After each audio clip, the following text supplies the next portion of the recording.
always been searching. Hello and welcome to The Death of Art Part 4. Tonight we're going to be asking the question, are people real?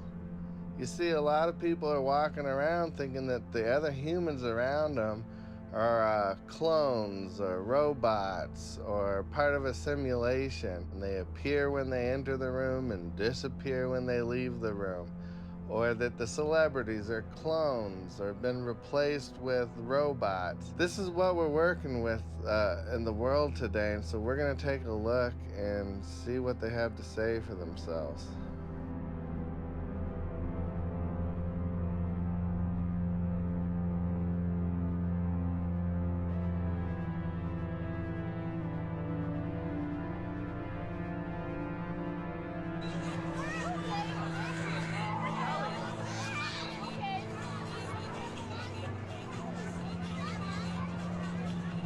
Look at this. She heard me. She said something. Yeah, I'm okay. Are you okay? Okay, no, you are not real. No, ma'am, you are not real. You are not real, ma'am. You are the Matrix. You did nothing wrong. You did nothing wrong. But we see it for what the fuck it is. Y'all see this shit? Share, share, fucking share.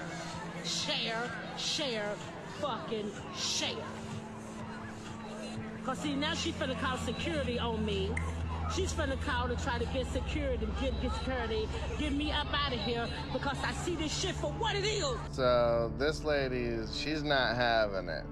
She's gonna let this lifeguard know, hey, I see you. You're not real.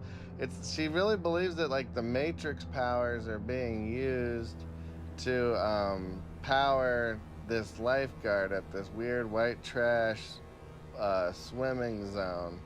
It's kind of bizarre, but you never know though. What if like the little boy that's gonna grow up to invent time travel is swimming in that pool and she's gonna make sure to either save him or drown him, depending on what the Matrix has in store. I don't know, but this lady, she ain't having it. You will learn to listen to your sister! You will learn to listen to me!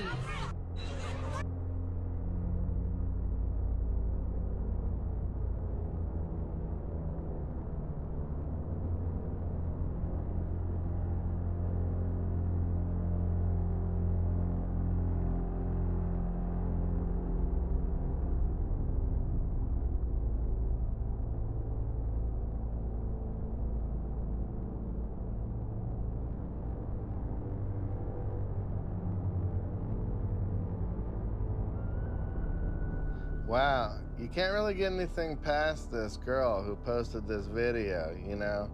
Because she sees that everyone else in the video is completely normal. But the one thing off is that Meghan Markle. Something seems off about her, you know? That's pretty fascinating. But now we're gonna check out this next guy, Oren. And he doesn't think that other people are robots. He thinks that he's a robot amongst regular people. Who is it? It's your mom. Enter. Hey, Oren. Can I turn on the light? It's a little dark in here and I can't see. Dark in here. Huh? We prefer dark in here.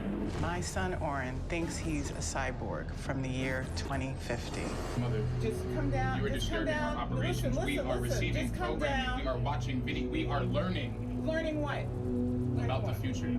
Oren has robotic movements and robotic speech. It's a glitch. Like, he's a computer. Your intensity will be matched as we try to save you and everyone that we know. He talks in a collective, everything is we. He hasn't said I in over a year. We are alone in this. No one else was chosen to do what we are doing. We need to, save the planet from sudden doom. Cyborgs are part machine, part man. I also made lasagna downstairs, and I wanted to know if you could, join us. We are not hungry. Thank you. Oren on the plane was astro traveling. Every time I turned around to check on him to make sure he was okay, he was zoned out.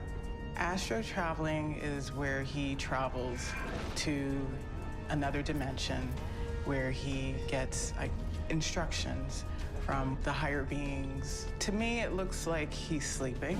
There is an apocalypse in the future. We have seen it in our dreams and in our visions. 2 years ago, he graduated from NYU Business School with a 3.9 GPA. This isn't the young man that I saw walk across the stage when he graduated. He's changed. He wanted to come back home, and I told him, of course, with the understanding that he would get a job. From that point on, it just spiraled. We are still in that process of gaining full employment. That was a year ago, honey. That was a year ago. Things do not happen overnight. He was not looking for work. Oren is on his computer all day, and he very rarely comes down from his room. Welcome to our headquarters. I know that he's not a cyborg, but he believes he is here to save the planet. I'm making something. Would you like something to No. eat? Okay. We have water. And why he believes he's a cyborg. He was always pretty quirky, but I feel like it's been taken to the extreme with the robotic stuff. Why don't you get a couple of these water bottles in a bag, take them outside for the recycling? Tomorrow. Why don't you do that now? We're busy. You're not busy. If you want to save the world, you should recycle. I feel like I expected him to get a job since he went to a good college. See, I like Oren. I like where he's at with this. I don't really like the thing where they're pointing the finger at other people and saying they're robots. I like the guys that are kind of like, hey, I'm a robot. Well, now let's get into some celebrity clones and robots. I'm pretty excited about this stuff. So the whole world wants to know what the hell is going on with Martin Lawrence as he appears at the Met Gala.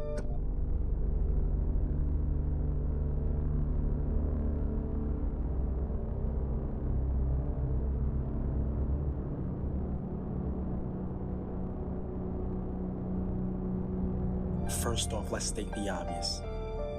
Why is someone guiding him where he should look and should go? Is he blind? Because even when he was doing that movie, he did it perfectly fine. If that's even him. And he's really fat, no offense. Martin Lawrence used to be very, very skinny. Why is he so damn fat and so damn big? No offense. Also, why is she guiding him, showing him where he should go, and this is the way he should look at the camera? That don't make sense. Take a look at this.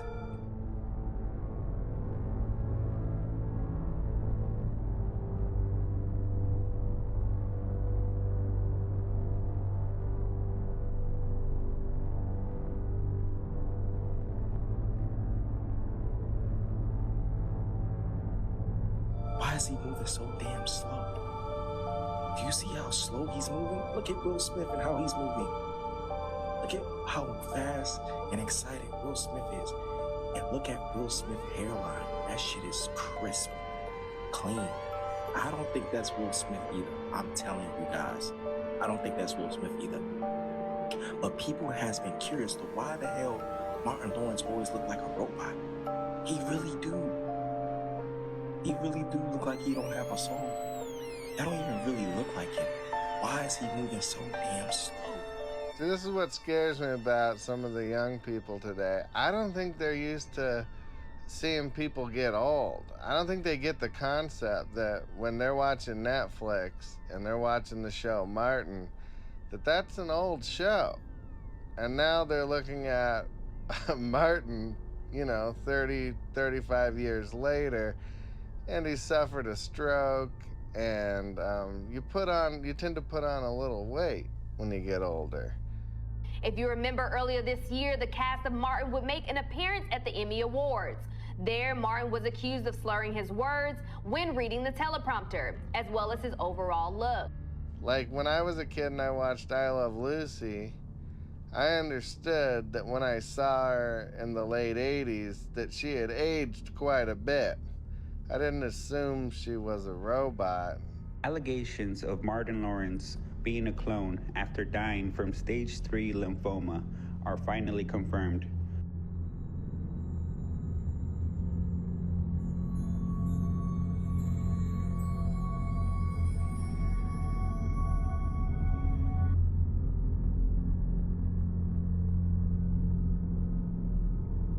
there's a tattoo missing on the back of his head. Why or how? Nobody really knows. But it's not too far-fetched to think that he's a clone. They've gotten it down, and they've even managed to clone sheep. So if they manage to clone sheep, what's next? Do people understand that when you clone a sheep, it's, you know, they take an adult sheep and then they make a new baby sheep with the same DNA? Jamie Foxx would be a little baby right now if they cloned him.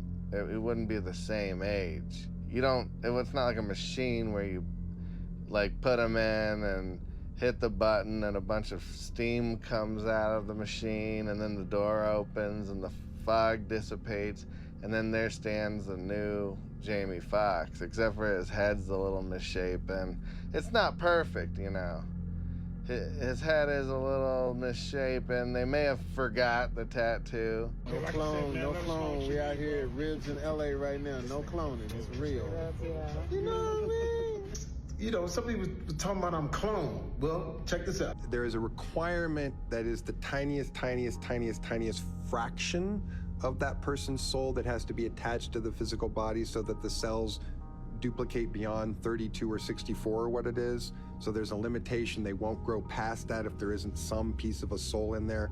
But because it's just a teeny little sliver, they don't really have one. And so they're not considered a person. They're not legally considered a person because they're not a soul inside them. So they tend to be not very bright.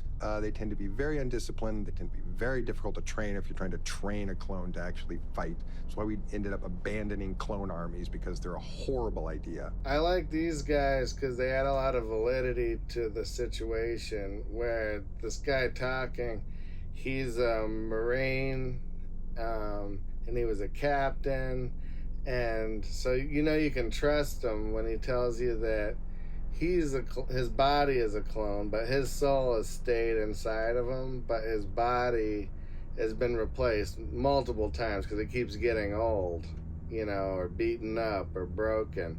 So they keep making new bodies for him. It's incredible.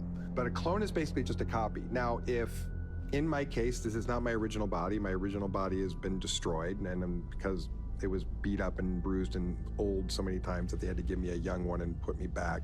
So this is a clone body, but I'm not a clone because as soon as they put my soul into the body, it's now a person. It's now legally a person, and it's me, and I'm no longer considered a clone even though the body is a clone body. So for something to be considered a clone, it has to have no soul or consciousness in it.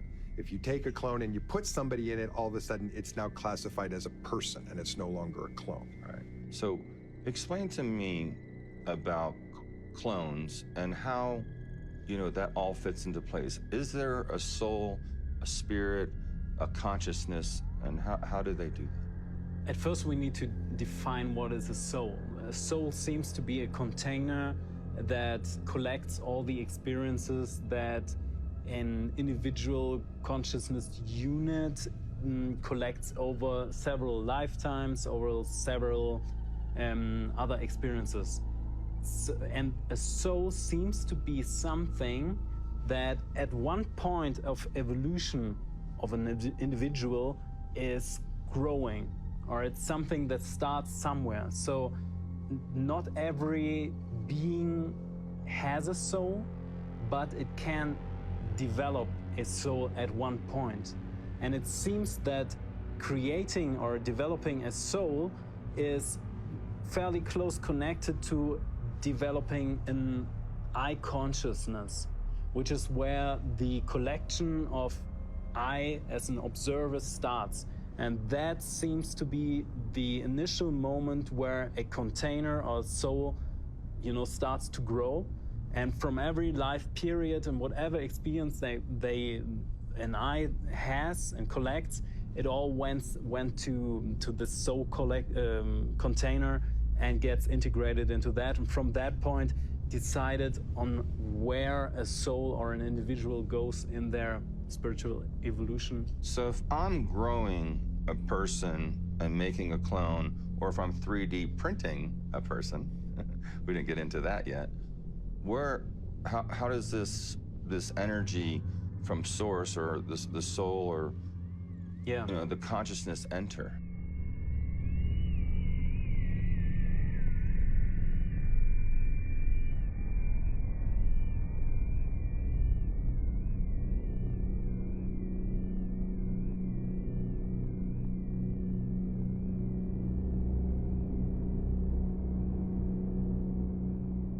I gotta admit, the weird neck skin, that is a little bizarre. And I don't know what's coming out of Biden's sleeve here. Like, am I supposed to believe like that's like a little demon tentacle or like a little creature crawling in and out of his sleeve like that?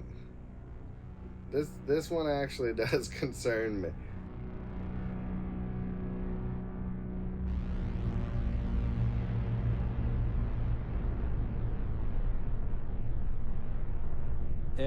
There are also, or at least it's been said, that there seem to be some non-player characters, which means there are beings that look like humans, which are approachable, you can talk to them, but they are not consciousness units, so they have no I, but our own perception of consciousness seems to fill them.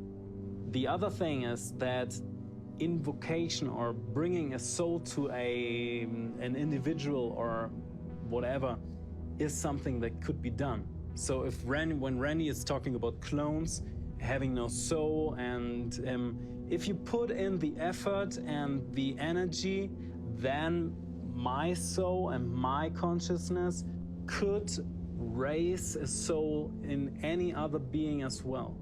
And the way I understand it, the reason why, for example, humans are living so closely together with other species is because they evolved through that.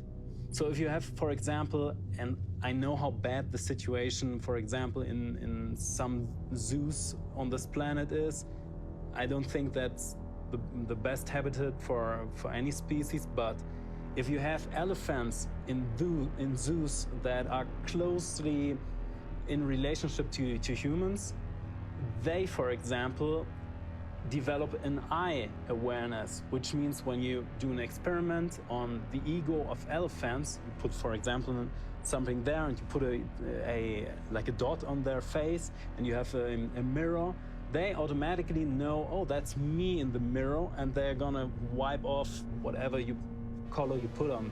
If you have the same species of elephants in the jungle having no experience and no connection to humanity at all, they tend to attack the mirror and, you know, see something else inside of that.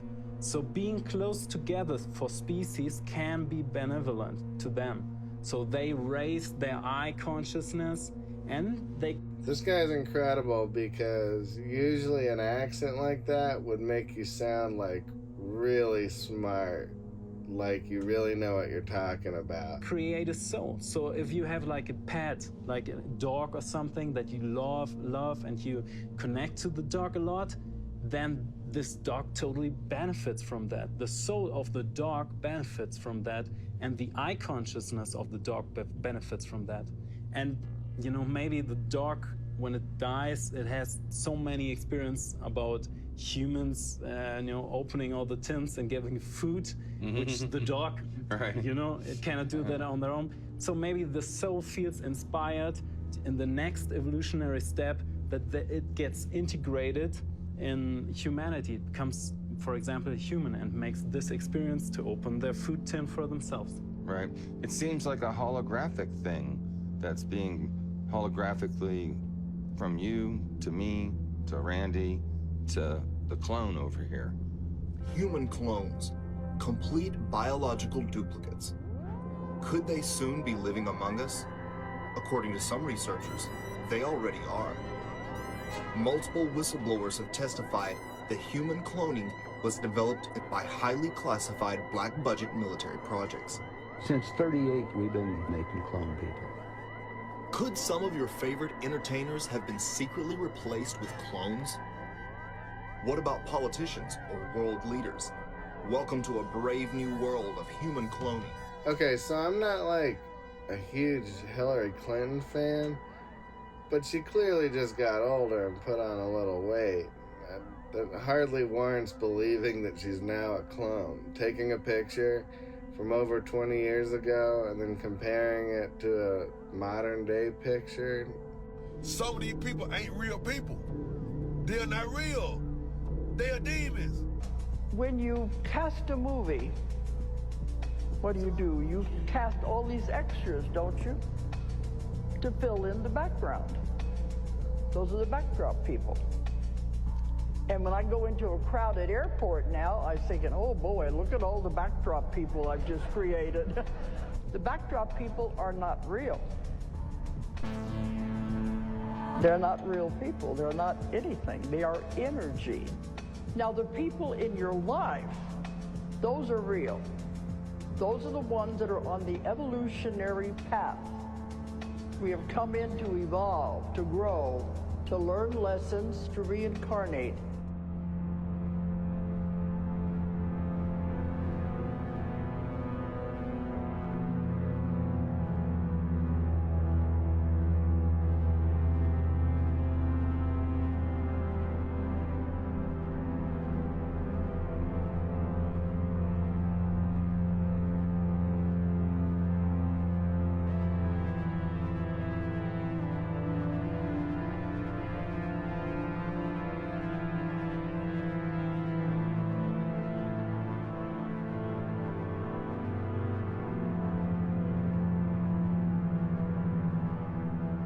They're walking around thinking they're in some simulation, right?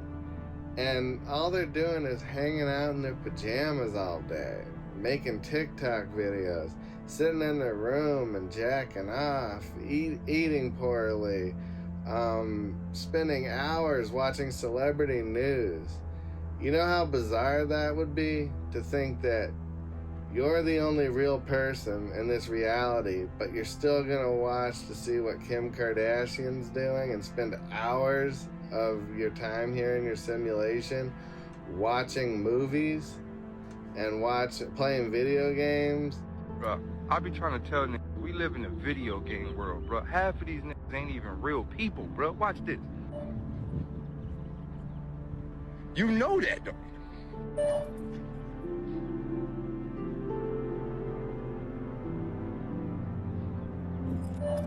Bruh, that can't be a real nigga. That nigga is clearly a Grand Theft Auto created character. He look like he'll get hit by a car and get back up and continue to walk. Bruh, I be trying to tell niggas, we live in a video. This poor guy's trying to walk by and get a little exercise, and this dude's walking by him thinking, I could probably hit you with a car, and you'd just get right back up, wouldn't you? I bet I could smash your head in with this boulder and you'd be perfectly fine.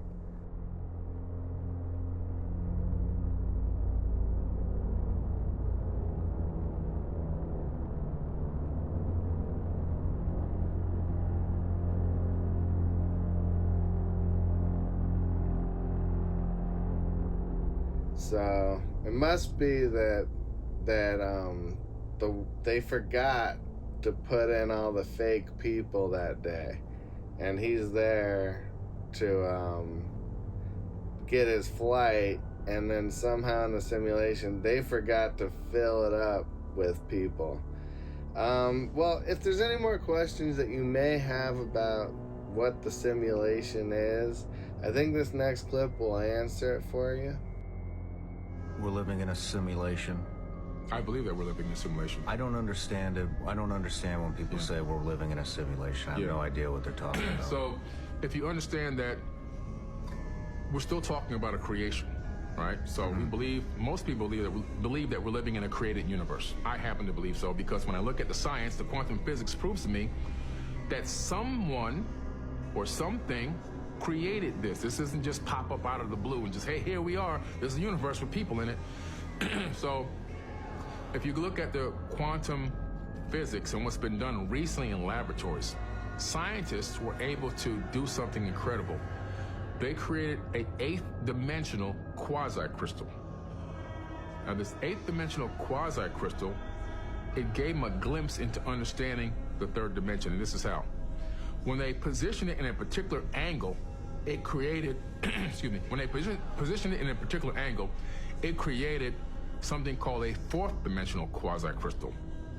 And when they positioned the fourth dimensional quasi-crystal in a particular angle, it cast a shadow of a sphere. And the sphere is our universe. So they discovered that we are living in the shadow of a higher dimension.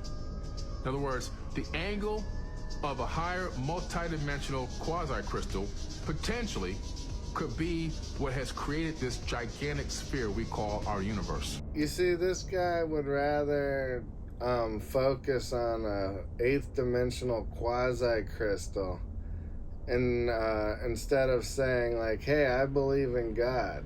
I believe there's a creator. They're really going far out of their way to believe in God, but without having to acknowledge a God.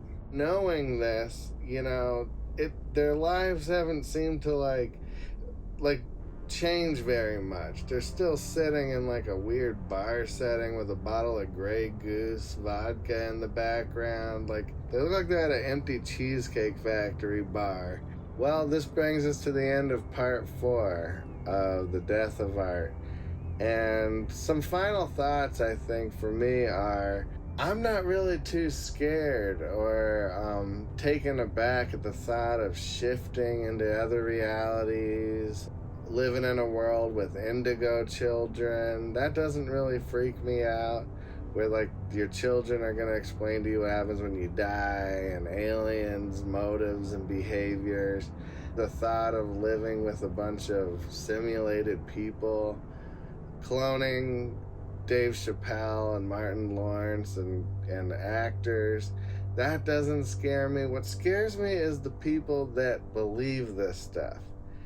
That is very frightening to me, and the numbers are just getting too high.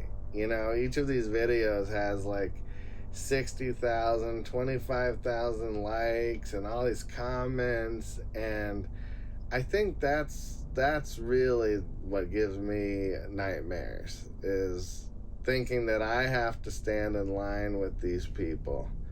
I wish they were just simulated people. I'd feel much better. But nope, it's these people who are looking over at me going, I bet I could hit you with a car right now, and you'd just keep walking, wouldn't you? That is dangerous to me. So anyways, until next time, and thank you for watching. People have always been searching.